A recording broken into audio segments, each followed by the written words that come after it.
semuanya, kita hari ini akan latihan sidang skripsi bareng Dina. Jadi ini simulasi ya, PPT, dan nanti kita coba bahas sebenarnya gimana sih kalau kita mau sidang. Kita mulai dari yang pertama dulu nih, Din, dari slide pertama. Dina mungkin boleh latihan gimana kalau misalnya nyampein di slide pertamanya. Silakan. Oke, selamat pagi. Gimana sidang pertama nggak tahu gimana.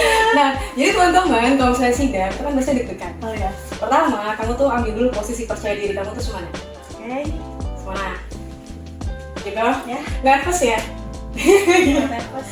Oke, pertama Din, kamu salam dulu. Jadi ngebuka dulu kayak Assalamualaikum warahmatullahi wabarakatuh. Perkenalkan, nama saya siapa. Terus dalam kesempatan kali ini saya akan menyampaikan presentasi saya yang berjudul. Oke. Silakan coba. Assalamualaikum warahmatullahi wabarakatuh. Perkenalkan, nama saya Dina Novita. Pada kesempatan kali ini saya akan mempresentasikan sidang skripsi saya yang berjudul Difusi Inovasi Instagram dalam Sosialisasi Informasi. Nah, gimana? Jauh kan bedanya? Ya. Jadi harus ambil posisi nyamannya dulu, jangan lupa tarik nafas biar nggak terlalu deg-degan gitu ya. Kita next ke slide berikutnya. Kita masuk ke bagiannya latar belakang ini. Coba Dina sampai versinya Dina dulu deh kalau latar belakang kayak gimana. Baik, yang pertama kita akan bahas adalah latar belakang. Nah, pada saat ini masih banyak umat Islam khususnya yang berada di kalangan remaja kurang minat terhadap pengajaran agama yang monoton. Jadi di era digital saat ini mereka lebih suka penyampaian dakwah, penyampaian yang informatif dengan memanfaatkan visual yang ada.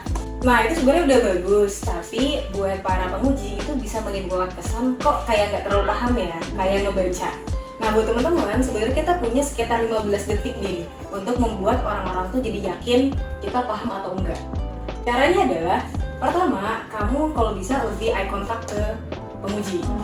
Jadi pertama gini, latar belakang dalam penelitian kali ini berangkat dari masalah atau berangkat dari fenomena yang ada. Saat ini kita bisa melihat berdasarkan data. Jadi pertama slide-nya ini kurang data nih. Masukin dulu datanya tuh sebenarnya gimana.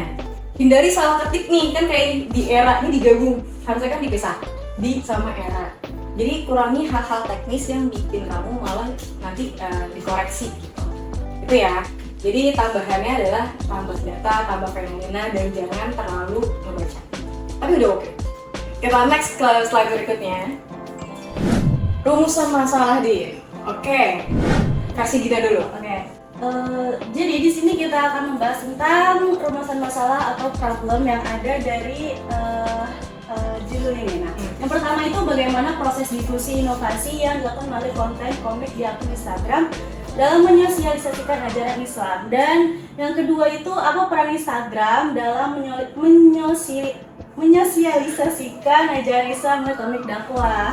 Oke, jadi teman-teman ini sering banget terjadi kalau kita lagi sedang skripsi itu kayak kelibet sendiri Iya, sih.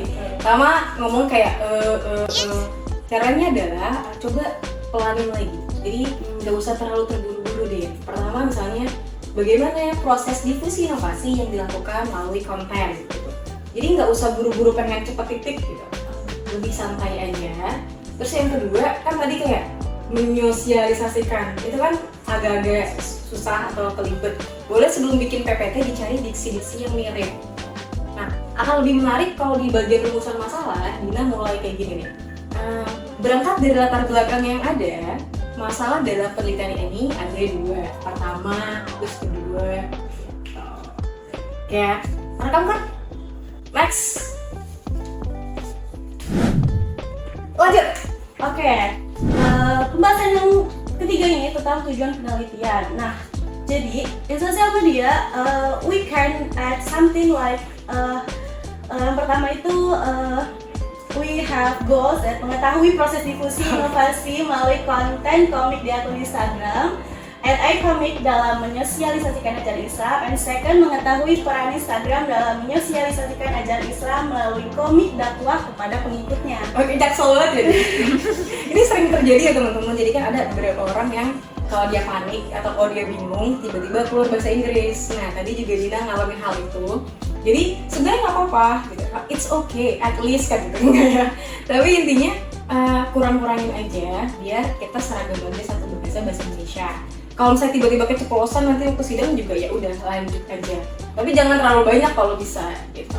Kan sebenarnya kalau misalnya tiba panik, boleh kok dibaca aja buat mengingatkan kamu gitu kan, nggak harus dihafal gitu ya. Jadi buat teman-teman, it's okay kalau udah sidang ya udah let flow aja. Next. Wah, lanjut. Metode penelitian pertama itu pendekatan kualitatif. Jenis penelitiannya itu fenomenologi dan teknik pengumpul datanya observe konten, wawancara, kajian literatur, dan dokumentasi. Dan teknik analisis datanya analisis naratif. Nah, buat teman-teman ini sebenarnya nggak apa-apa ya, malah bagus kalau metode penelitian kayak gini. Tapi sebenarnya adalah ini terlalu singkat, jadi Dina kehabisan kata-kata ketika ngejelasinnya nggak apa-apa tahu kamu masukin misalnya penelitian fenomenologi. Fenomenologi itu apa sih? Singkat aja. Terus observasi, apa yang diobservasi gitu. Wawancara siapa? Jadi untuk mengingatkan kamu ketika presentasi. Ini kan masih banyak banget nih lahannya yang bisa kamu tulis. Jadi bisa bikin dia makin percaya diri sebenarnya. Next. Oke Din, sekarang kita lanjut ke kajian teori kamu. Boleh, silakan. Oke, kita lanjut ke kajian teori. Yang pertama itu difusi inovasi. Teori ini menjelaskan bagaimana ide atau produk baru menyebar dalam suatu masyarakat. Progres mengidentifikasikan 4 elemen utama dalam proses difusi. Yang pertama itu inovasi, dan yang kedua adalah saluran komunikasi, ketiga jangka waktu, dan keempat sistem sosial. Oke. Jadi kalau dari sisi slide kajian teori sebenarnya saya suka ya. Artinya dari teori kamu yang deskripsi banyak, kamu bisa merangkum jadi singkat seperti ini. Nah, sama kayak tadi di bagian metodologi, boleh kok kamu tambahin inovasi itu apa, saluran itu apa, jangka waktu apa, sistem sosial itu apa. Supaya nanti andaikan kamu masih punya waktu, terus kamu bisa ngejelasin, boleh jelasin tapi dikit aja. Jadi tipsnya buat teman-teman yang lagi di kajian teori ketika presentasi itu jangan banyak-banyak. Karena waktu presentasi itu harusnya banyaknya buat di bagian hasil dan pembahasan. Gitu. Tapi Dina udah oke banget. Kita lanjut lagi. Wow, ini bagian paling seru ya. Data dan temuan penelitian. Oke. Kita lanjut ke bahasan itu juga, yaitu data dan temuan penelitian. Yang pertama itu inovasi. Apa sih inovasi? Inovasi memberikan inovasi yang kreatif melalui ilustrasi, visual, dan narasi yang baik menyesuaikan pola konsumsi media saat ini. Dan yang kedua itu saluran komunikasi. iCommic menggunakan saluran media dan fitur yang tepat dan berhasil memanfaatkan saluran komunikasi interpersonal dengan baik. Dan yang ketiga, jangka waktu. Tidak memerlukan waktu yang lama, inovasi iCommic dapat diterima oleh followersnya. Dan yang terakhir adalah sistem sosial. iCommic memiliki sistem sosial yang baik sehingga mempercepat proses penyebaran inovasinya. Oke. Enak nggak nyampeinnya? Enak. Enak. Iya. Apa yang kurang menurut kamu? Yang kurang apa ya? Udah oke. Sebenarnya Udah oke. secara slide itu udah bagus, singkat, terus semuanya kejawab ya. Tadi kan kajian teori juga dia ada 4 elemen ini, terus kamu udah nyampein. Balik lagi, kalau kita ke data dan hasil temuan, itu sebenarnya yang penguji tuh tunggu. Karena kan itu yang tidak ada di Sempro kemarin kan. Nah, kurangnya apa? Sebaiknya ketika menjelaskan ini, jangan terlalu ngebaca Din.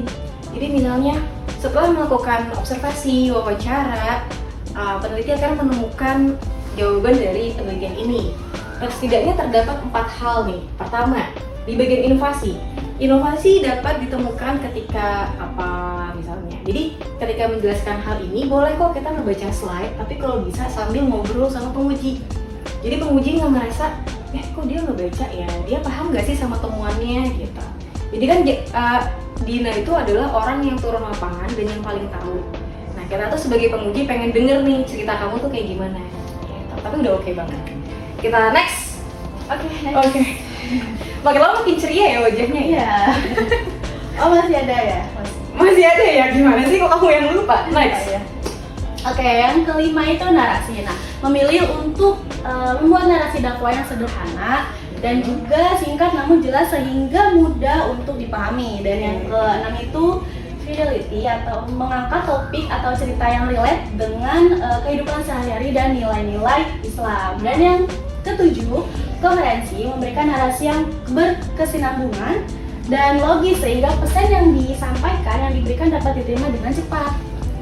Nah, udah bagus. Tapi balik lagi, kalau ada sebuah slide yang ada angka-angka, berarti kan harus disimpulin lagi. Misalnya setidaknya ada 3 hal. setidaknya ada 7 poin gitu. Jadi kita nih yang dengar sebagai penguji akan tahu, oh ternyata jawabannya ada 3, jawabannya ada 7, jawabannya ada 5. Jadi di awal, di 5 detik pertama, kamu tuh coba untuk menarik perhatiannya penguji. Misalnya, temuan ini menghasilkan 3 jawaban utama, misalnya kayak gitu. Terdapat 4 variabel, misalnya gitu. Jadi disebut aja kalau di awal kamu memang sudah menggunakan angka-angka dalam slide ini. Tapi udah oke. Kita next lagi. Pembahasan, tadi kan temuan, sekarang dibahas. Secara singkat apa nih? Karena dari set pembahasan banyak ya kata-katanya ya. Apa Din? Jadi pembahasan ini masuk inti pembahasan ya. Nah, inti dari presentasi ini. Nah, pembahasannya itu kita mengetahui bagaimana sosial media itu dapat membangun jaringan sosial dan memberikan inovasi sepenuhnya yang diterima audiens dan bisa diintegrasikan dengan praktik keseharian kita. Oke, tadi enggak di awal Dina bilang apa? Ini kita masuk ke inti pembahasan ya. Nah, coba bayangin kamu lagi di ruang sidang terus sama dosen. Oke, ini kita udah masuk ke intinya ya. Kira-kira gimana? Gampang banget. Itu terjadi tadi karena Dina udah nyaman kan. Tapi itu bagus, artinya di latihan ini kamu sudah makin lama makin percaya diri. Tapi ketika nanti di sidang, ketika udah di momen nyaman, tetap menganggap mereka tuh dosen. Jadi jangan kayak ke teman gitu. Jadi misalnya gini, baik kita masuk ke pembahasan dalam riset kali ini. Nah, terus yang kedua tadi karena mungkin terlalu excited atau karena terlalu banyak yang pengen disampaikan, jadinya kayak sampein gak ya, kayak ragu-ragu. Sehingga kita sebenarnya menantikan ini jawaban intinya tuh apa. Saran saya, ini nggak usah terlalu banyak Din kata-katanya, intinya aja dalam 2-3 kalimat. Tapi Dina cerita ke kita, misalnya pembahasan dari hasil temuan yang sudah didapatkan dapat dikatakan singkat aja apa. Jadi jangan terlalu banyak seperti ini karena takutnya pertama waktunya habis, kedua yang harusnya kamu sampaikan malah lupa. Jadi kamu bikin notes kecil dulu aja. Oh intinya tuh ada 3 hal. Oh intinya temuan besarnya tuh ada apa. Karena kan nanti kan akan banyak dikuliknya di bagian tanya jawab kan. Tapi setidaknya di bagian presentasi kita udah dibikin kepo nih sama kamu. Next lagi. Pembahasan yang kedua sama kali ya? Sama. Next. Nah, kesimpulan dia. Oke, dapat kita simpulkan dari penemuan yang sudah tadi kita bahas. Jadi proses difusi inovasi yang dilakukan oleh Instagram ini memanfaatkan komik sebagai media dakwah yang lebih menarik. Nah, Instagram juga memiliki peran sebagai media dakwah kreatif yang menggunakan storytelling dalam komik untuk menyampaikan pesan Islam dengan cara yang relatable dan mudah dipahami. Jadi dari kesimpulan ini ada beberapa peran Instagram yang emang sangat penting untuk sosial media. Oke. Udah bagus, tapi balik lagi teman-teman, kesimpulan itu kan jawaban dari rumusan masalah. Tadi kan rumusan masalah kamu kan 2. Berarti kesimpulannya juga ada 2. Nah, di sini kan baru menjawab yang pertanyaan pertama. Pertanyaan keduanya belum ada. Jadi nanti ditambahin ya. Jangan lupa ya. Next terakhir. Implikasi. Sebenarnya kalau implikasi itu boleh ya, boleh ada, boleh enggak. Tapi kalau Dina memilih untuk memasukkan, boleh nanti diceritain. Terakhir, saran juga sama. Lihat waktunya, kalau waktunya masih cukup boleh disebutin, kalau enggak nggak apa-apa.